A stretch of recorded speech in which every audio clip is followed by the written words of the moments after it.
I rob banks because that's where the money is. Willie Sutton. Famous quote. People ask me, why do you invest in growth stocks? It's because that's where the money is. I mean, if you go back in time and study dividend paying stocks, for example, which, some people do quite well in, and there's no reason they shouldn't. But if you insisted on a dividend, you've pretty much missed everything. I mean, I'm talking everything from Walmart to Microsoft to anything that has something new that's developing a business, generally speaking, cannot afford to pay a dividend because they're too busy growing. Intelligent people make decisions based on opportunity costs. Charlie Munger.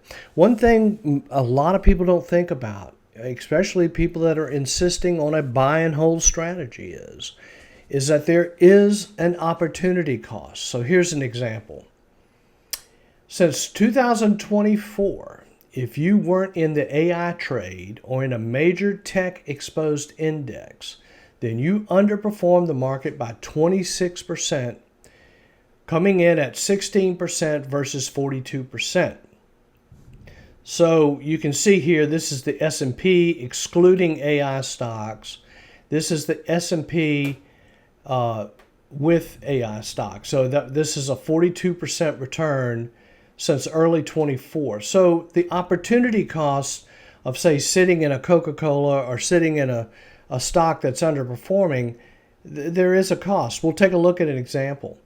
Also, I wanted to mention tech valuations have declined based on improved earnings.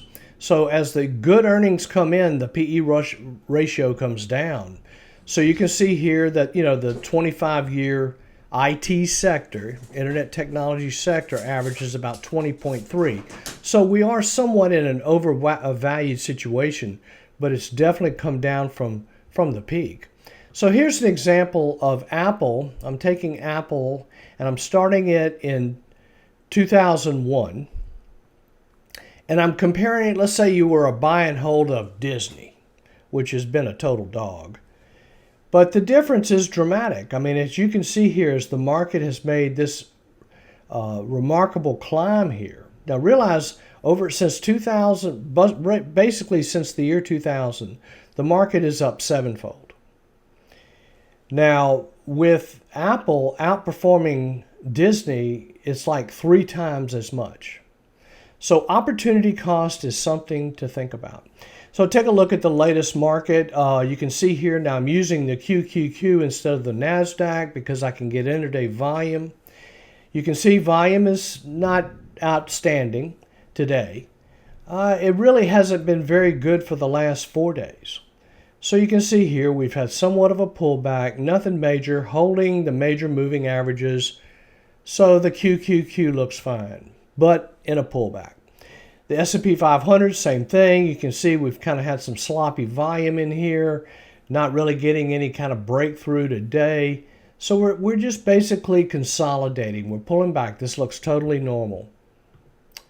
Now, the aggression index, well, we're comparing aggressive stocks like the NASDAQ compared to consumer staples, which are defensive.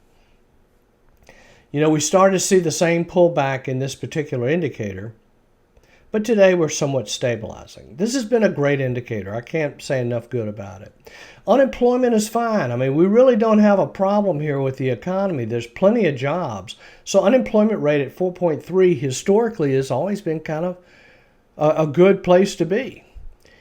Now, the problem we're having here that's pretty much causing the pullback is a rise in interest rates. So here's the yield on the 5-year Treasury that got back over 4.3.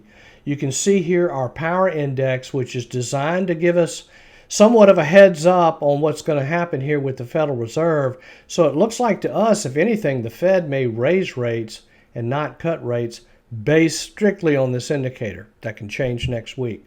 So just kind of looking at interest rates in general, here's the 2-year Treasury yield. Here's the 5-year Treasury yield. And this is the 10-year Treasury yield. You can see all three have had pretty much a dramatic up move in interest rates. Now, I'm just telling you, when it comes to the stock market, the main things you want to pay attention to is corporate earnings and interest rates. Forget about worrying about the wars or who's president and all that stuff. Now, the primary trend continues to be up and very positive. This is the primary trend on the S&P above the 200-day moving average. This is the primary trend on the NASDAQ. Everything looks pretty good, no problem. Crude oil, which is, because of the war, we're seeing a major spike in crude oil. We got up to over $110 a barrel, West Texas. Now, the highest that we can remember was back in like 22, I believe it was during COVID or in that area. But the price of oil, if it gets up over $100 a barrel, it really looks like to me it kind of peaks itself out. So, we got up here, we pulled back, we're trying to consolidate. I'm sure this is all news driven. The number of new lows on the New York Stock Exchange, kind of disturbingly, have gotten too high. We're up to 120 new lows as of yesterday, and it's just more than I would like. So the problem here is that the New York Stock Exchange is not as heavy in technology as, say, the NASDAQ. Therefore, it's telling you that pretty much everything else out there other than technology just really isn't doing all that well. So everybody's worried about a bubble, and internet bubble or a AI bubble. Look, I don't think we're anywhere close to that, because look at the sentiment readings been getting since the beginning of the year. Pessimism.